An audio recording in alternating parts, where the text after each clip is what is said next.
为着要互囡仔入捌做作文化，嘉义市南潭国小特别伫休热期间安排电台广播营队，带囡仔去到做作文化园区，嘛体验制作广播，也要伫咧带电台来宣传在地的原住民文化。陈雅希，台湾原住民各有16族，嘉义又以邹族为最多。伫录音室内底替家己写的文章配音，嘉义市的南潭国小伫学校推广多媒体的课程。今年头一届，甲电台也有原住民教育资源中心合作，举办电台广播的营队。老师教我们写作、说话要怎么说，还教我们朗读、录音。这样的一个课程，让孩子可以展现出自己的系统思考的能力，跟他编制文稿的能力，跟他口语表达能力，所以这些部分都是孩子在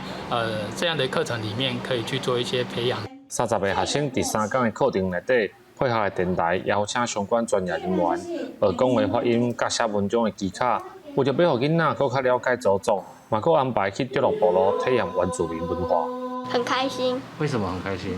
因为终于知道这些广播的奥秘。这一次的机会，除了说可以对广播有更深一层的认识之外，其实呢，他们也真正的体验到邹族的文化，尤其是到了邹族的创意文化园区。校长表示，网络的里边，互媒体内容愈来愈多元，学校推动媒体素养的教育课程，不但培养因学习制作，嘛希望教学生明白媒体传播的正确观念。